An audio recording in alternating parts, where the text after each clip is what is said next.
Hey gorgeous, this is episode number 196 and we have the wonderful Cindy Schulson back on the show today. Hi there, it's Cindy Schulson and you're listening to Heart Sells Podcast with Christine Schlonski. Enjoy! Super excited to have this next conversation with the wonderful Cindy Schulson. Cindy is such a heart-centered coach and mentor for so many other coaches and consultants who really want to stand out in this noisy online world by marketing with their hearts and not with some kind of hype. Cindy brings a decade of marketing experience working for companies such as Coca-Cola and Visa, and she combines this with a decade of online marketing to create a paradigm shift in how marketing can be done with integrity and heart. And I'm so super pumped that she is back on the show today, so let's dive right in. Well, I am so excited you are back on the show today, Cindy. Welcome. Thanks, Christine. Yeah, I loved our interview, our first one, and you talking about being vulnerable, being open, being authentic, connecting your head with your heart, and really bringing a message to people that is your brand message, that talks to your ideal client or soulmate client, as I would say, and really already has that connection for people to kind of feel you and see you in the way you are, right? Mm-hmm. So when you started with your company about 10 years ago, did you already have that clarity? Did you know exactly who you wanted to serve and what you wanted to do? Absolutely not. I had no clue. What I did have was 10 years of strategic communications and marketing experience. And so what I did for the first year and a half, actually in 2008, was spinning my wheels, not having any clarity. And I finally took a step back and realized that I wanted to leverage all of the strengths and experiences I have in marketing and in messaging, but apply them in a way that I'm passionate about with people that I'm passionate about helping. And so once I was able to connect those dots, things started to really start, gaining momentum. And that's why I'm so passionate about helping people figure out, who is the perfect client for you? What is the solution you're here to provide? What is the message you want to share? And how can you do it in a way that speaks your truth and also connects with your ideal clients? So that's a big stumbling block, that lack of clarity in your focus and in your message. I'd say it's the number one stumbling block that gets in the way of most entrepreneurs, which is why I'm so passionate about helping people with it, because A, I went through it myself, and B, it's an area of expertise for me. Yeah, totally. And I so hear you because I've been through that. I know so many people have been through it. Like at the beginning, I didn't even know, like when I was taught, like you need to pick your ideal client, I didn't know where to start. I was frustrated for days or probably even for weeks. Can I give people a tip on that? Can I give people a tip on it? Because you're not alone. Please. Okay. So most people will say, choose an ideal client and figure out what they want. Have you ever heard that before? Yeah. Right? Okay, so what if you did it the opposite way? What if you looked within yourself, at your experiences, at your strengths, at your skills, at your passions, and what if you figured out what is the solution you're here to provide? And get really clear on what that is first. And then you can match it with the right ideal client for your solution and for you.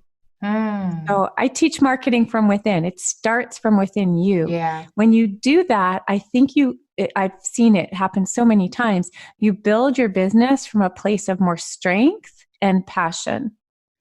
This outside in approach, it can look great on paper. But maybe your heart's not in it. Great on paper.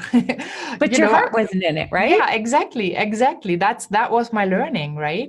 So I figured it out on paper. I put my what I thought my strengths were.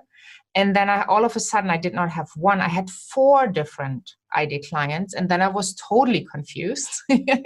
So I picked the one where I thought, well, this is going to help me grow my business the fastest because, this looks like people would have the budget to work with me. And it was so wrong because it didn't feel good. I forced myself and I wanted to make it happen instead of allowing it to grow. Marketing is all about alignment, right? It's all about alignment. Yes. Everything has to be aligned, starting with your niche. Mm-hmm. Oh, can I give you a great little vision for people who are struggling with niche? One of my clients actually came up with this. It was so cool. He said the word niche comes from the French nicher, which means to nest. Mm-hmm. And normally when we think about niche, we think about like a hole that you kind of stick yourself in. So I love this. It's like, think about it like a nest that you snuggle into instead of a hole that you're stuck in. Yes. Oh, I love it. And so when you choose a niche with that from a place of strength and passion and realize you're just snuggling into this, it doesn't mean that you can't help anybody else.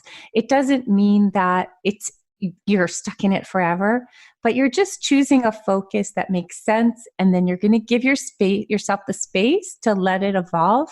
I think that feels so much more freeing. Yes, totally, totally. And I love that you said alignment. So when people are not in their business where they want to be and they have a difficult time selling, how do you see they can make it easier for them? What could they do right now to get into the place of alignment? I love that question. Okay, so here's how I like to think about marketing. Marketing is just sharing your message with the right people so they're inspired to take action. So what I help my clients do is break down each of those pieces. Who are the right people? What is your message? And what is the action you want them to take? And when you get clarity on all those three pieces, it becomes so much easier to actually succeed with your marketing. Yeah, totally agree. So if you think about it, like if you don't know your message, obviously you can't succeed with marketing because marketing is all about sharing your message. You have to know who are the people you want to share it with. And when it comes to the action you want them to take, typically what we want them to do is get on our email list because that is how we build that relationship of trust and how we have permission to make offers. So yes, social media contacts are great, but you don't own those. Can change in 5 minutes, as we've seen many times. Plus, they haven't raised their hand and said, yes, you can market to me. So that's one of the things I teach people is how to choose the right giveaway or lead magnet. And we talked about alignment. It has to be aligned with the solution you offer and with your services.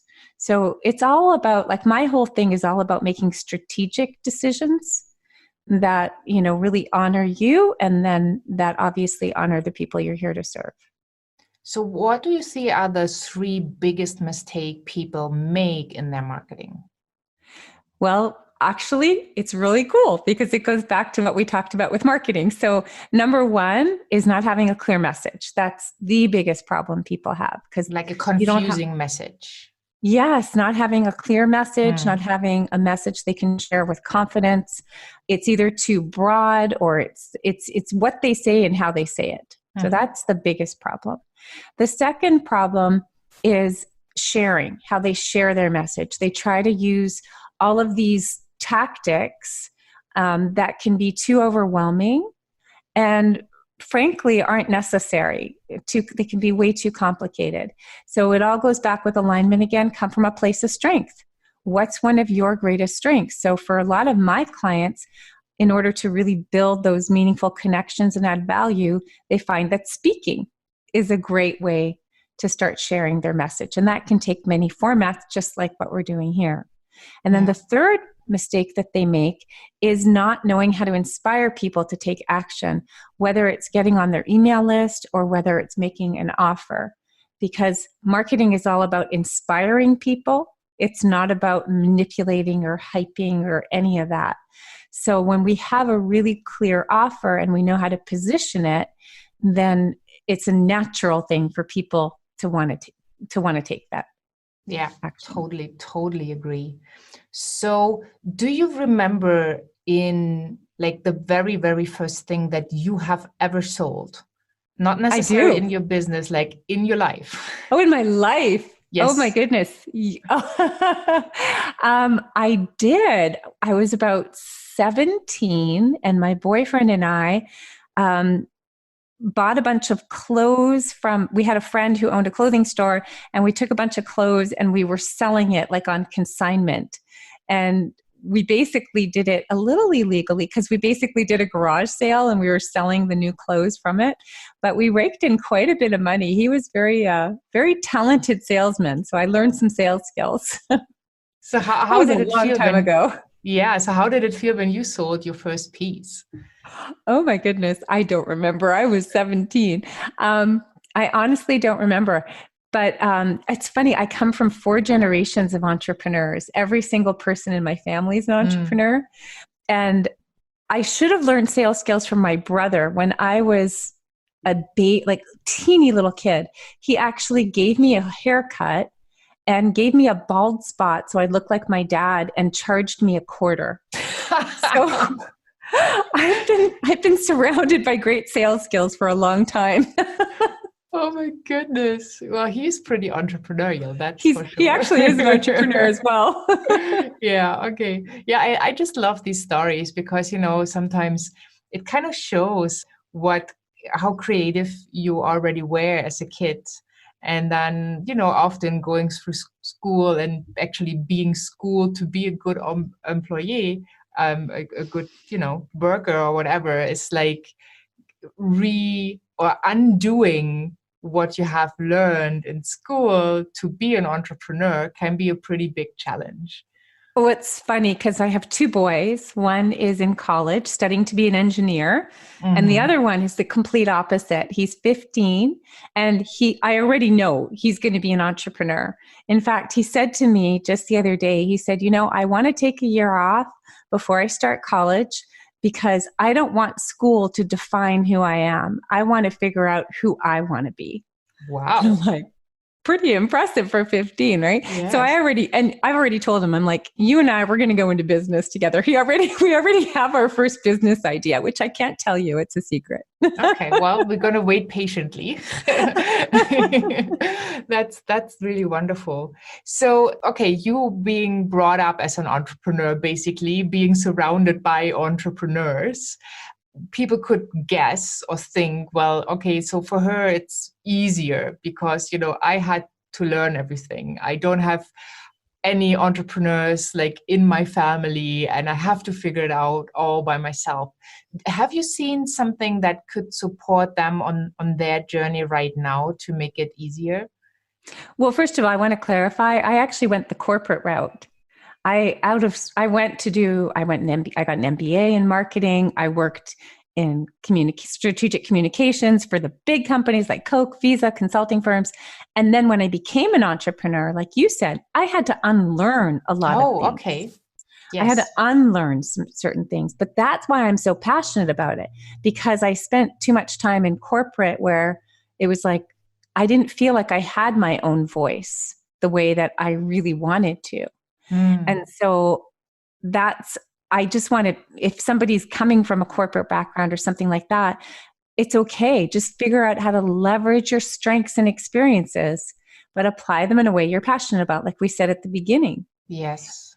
Because you have, like, one of my clients, she was the VP of finance uh, for a long time, but she thought, oh, well, that was then, this is now. So instead of just chucking all of those skills, she's still passionate about finance, but now we're taking those skills and applying them to people and in a way that she actually is passionate about helping people with. When I Hmm. started my business, I never once thought about how to use my background in my business. Oh, I that's did the same thing. It interesting. was like, oh, that was then, this is now. Yeah. Well, this is how I thought. It took me a whole year to figure it out. Exactly. But Exactly. I thought you, So, by being surrounded, you maybe had different influences, but that's interesting. Okay. yeah, I had to unlearn things too, and unlearn also, even though I teach messaging, I had to unlearn how I write there's a way of writing in corporate. I had to learn how to write copy in a completely different way. And I now teach my clients how to do it. But, I had to unlearn that corporate talk. Yes. Wow. Yeah. So amazing. Yeah, for me, and maybe that's for you too, like the freedom, for me, the personal freedom to do what I wanted to do, or how to express myself, or who to talk to was the main driver to actually do what I do now. Yeah, I hear you. Yeah, it's amazing. How was it for you? It was so freeing. It was so freeing. Like, But was this a driver I as had, well? Did you go for, was it a driver as well? Did you go for the freedom? not at first. At first, when I first started it, it was more, I had, like, as I said, I had a great career in communications. And it was interesting. I got pregnant. I was in my late 30s when I had my first child.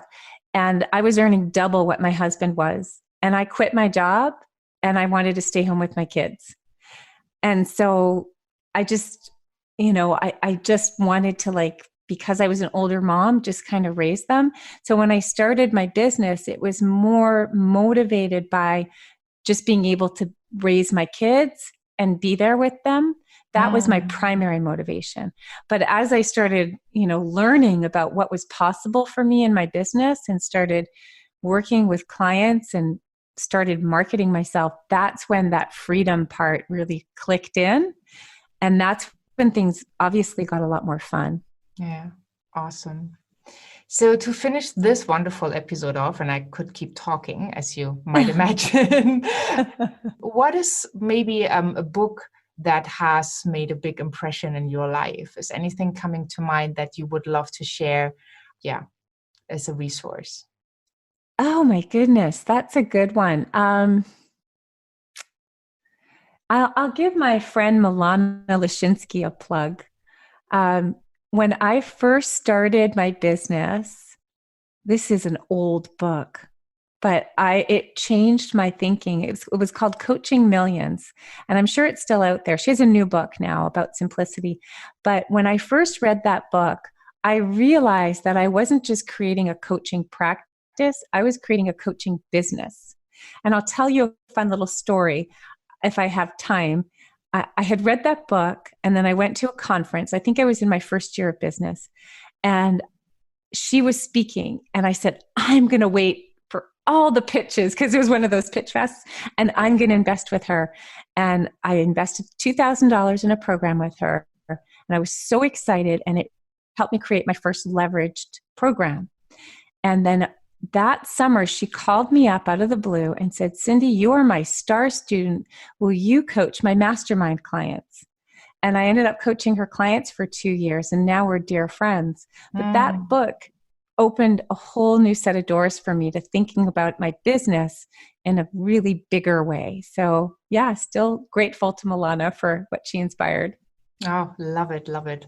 So you brought us a really, really great template, the brand message template that people can get on your website, marketingfromwithin.com. And obviously I will have all the links in the show notes as well. So everything is just one click away to connect with you on social as well. So people can reach out. And I just wanted to thank you so much for this interview and for sharing your expertise or the golden nuggets. So I'm going to listen back, because there was really some stuff I want to take notes on. So thank you so much for spending time with us. Oh, thank you, Christine. And just one other thing I'll just say is that if anybody wants to just talk with me directly, reach out on social media, or just go to talkwithcindy.com and we can schedule a chat. Thank you. Thank you. I hope you had some fun, gorgeous, with this amazing conversation with Cindy Schulson. Hop on over to christineschlonski.com, find the podcast tab and Cindy's episodes 192 and 193. And you will not only find the show notes and the transcript, but also all the links to connect with Cindy. It's just one click away. And her amazing free gift, the free brand message template, that will help you in really getting that clarity and setting you up with the right brand message. Once you're over there, subscribe for the empowerment notes. This is empowerment right into your inbox. Special stuff that I do not share on social media or anywhere else, as well as an update to Hard Sells podcast. Thank you so much for tuning in. Thank you so much for listening. Have a wonderful day wherever you are in this beautiful world. And I'm saying bye for now.